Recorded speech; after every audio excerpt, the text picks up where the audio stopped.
ሰማ ለዝሙት ትፈልጋለች እኮ። ለዝሙት ትፈልጋለች ነው ያልከው? አዎ። ስንት አመቷ ነው? 11 እንዴ!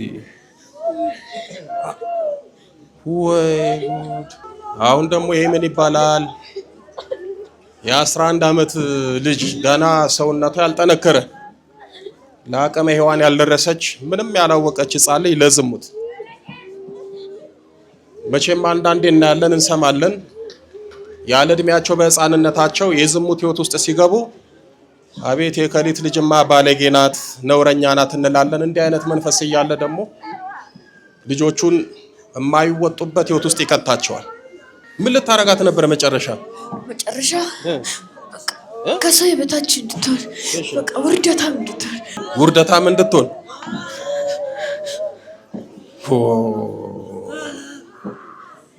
ኧረ ምን ይሻለናል እናንተ ሰዎች? የሚሰማው ጉድ ነው፣ የሚታየውም መዓት ነው።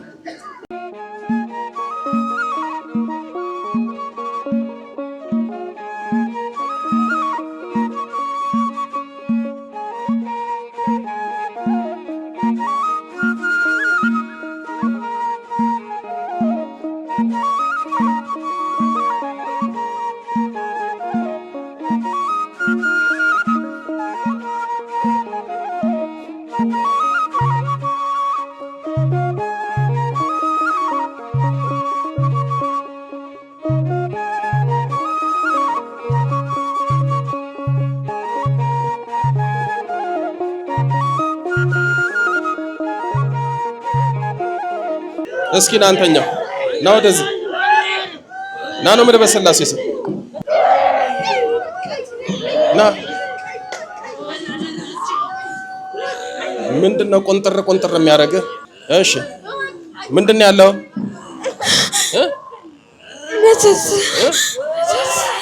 መተት ምን አድርግ የተባልክ መተት?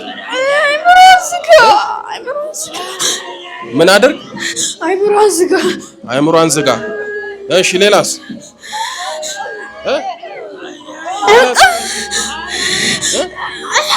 ሰማ ለዝሙት ትፈልጋለች እኮ። ምን አልከኝ? ለዝሙት ትፈልጋለች። ምን ትፈልጋለች? ለዝሙት ትፈልጋለች። እንዴ ለዝሙት ትፈልጋለች ነው ያልከው? አዎ። ስንት አመቷ ነው? 11 እንዴ! ወይ ጉድ!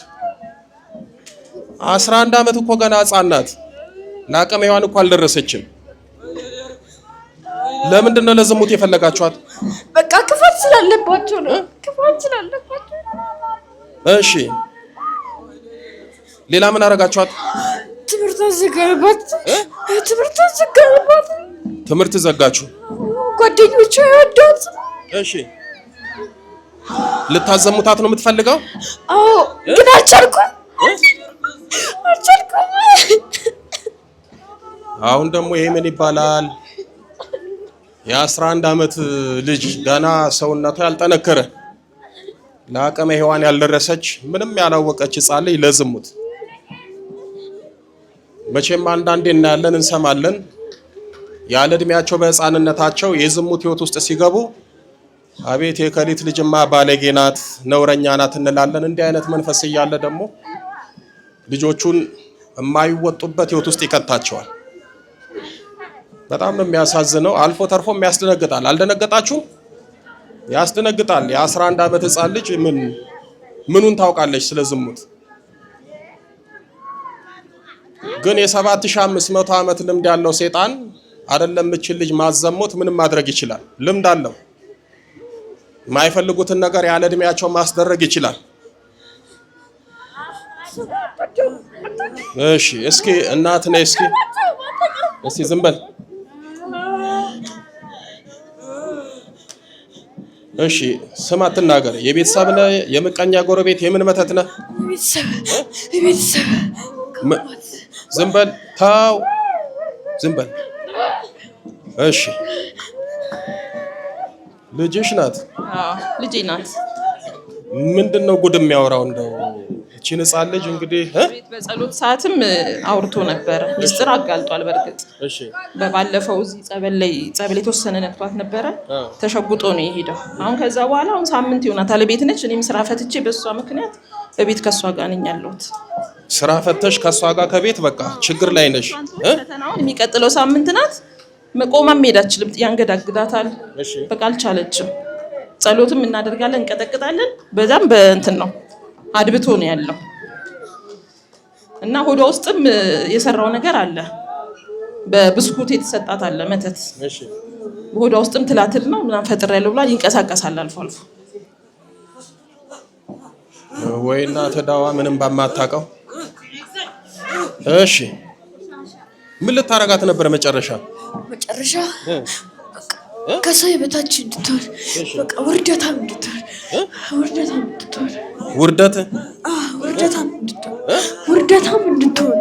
ውርደታም እንድትሆን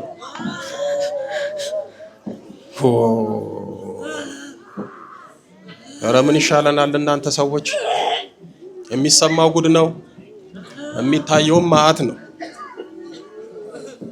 እሷ ላይ የተደረገው መተት እሷን እንግዲህ ለሳምንት ስራ አስትቶ ከቤት አውሎ እናትም ልጅም ይሰቃያሉ።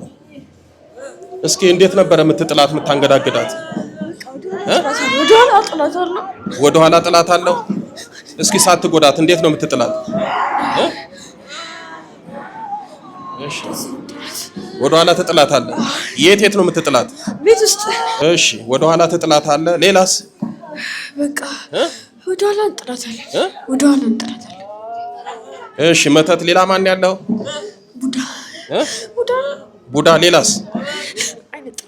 አይነ ጥላ። ስንት አመት ነው አይነ ጥላ ከሷ ጋር? 8 አመት። ምንድነው የምታረጋት አይነ ጥላ? በ8 አመት ነው የገባሁት። ምንድነው የምታረጋት? ከኋላ መቀመጥ አንችልም። ትምህርት ቤት ከኋላ መቀመጥ አንችልም። እሺ ግዴታ ከፊት ካልተቀመጣች አንችልም። ታስፈራራታለህ? አይ ወይ ጉድ። በልሽ ተንበርከክ። የመጨረሻ ነው ሰማ።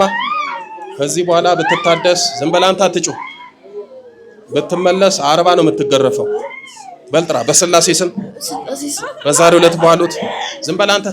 በዛሬው ዕለት ባሉት በአጋዕዝተ ዓለም በስላሴ ስም በመድኃኔዓለም ስም በኪዳነ ምሕረት ስም በቅዱስ ሚካኤል ስም በቅዱስ ገብርኤል ስም በቅዱስ ሩፋኤል ስም በቅዱስ ኡራኤል ስም የቤተሰብ መተት፣ የምቀኛ መተት፣ የትምህርት መተት፣ አብሬ ያደኩ አይነ ጥላ፣ የቡዳ መንፈስ ሁላችንም ለቀናል።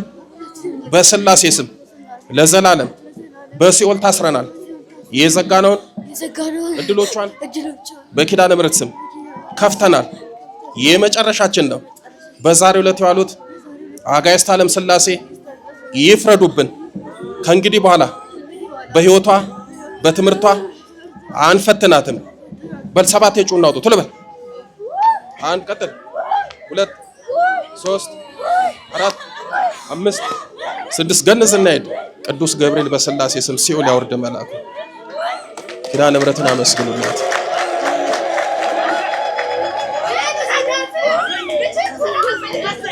አሁን ማን እንደመተተባት ብትሰሙ ደግሞ ይዘገንናችኋል። እግዚአብሔር ይባርክሽ። ማን ነው ስምሽ? ስንት አመትሽ ነው? ሰሞኑን ትምህርት ትተሻል። ለምንድን ነው ትምህርት ቤት ያልሄድሽው? በጣም ያዞርሻል፣ ይጥልሻል። ወይ ጉድ! አይዞሽ፣ ለእሷ የደረሰሽ ኪዳነ ምሕረት ለሁላችንም ትድረስልን። ደስ አለሽ? ደስ ብሎኛል። እንደናንተ ያሉ አባቶችን እውነት የታሰርነውን ሰንሰለት የሚበጥስልን አባት እግዚአብሔር እድሜና ጤና ይስጥልን፣ ያብዛልን። አሜን። ኪዳነ ምሕረት አትለሽ። ችግር ካለ አምጫት። እሺ፣ ምንም ችግር የለም። እቺ ሕፃናት እንደ ልጃችን ስለምናያት ምንም አትሆንብሽም። እሺ፣ ኪዳነ ምሕረት አትለሽ። ወደ ትምህርትሽ ተመለሽ። እሺ፣ ኪዳነ ምሕረትን አመስግኑላቸው።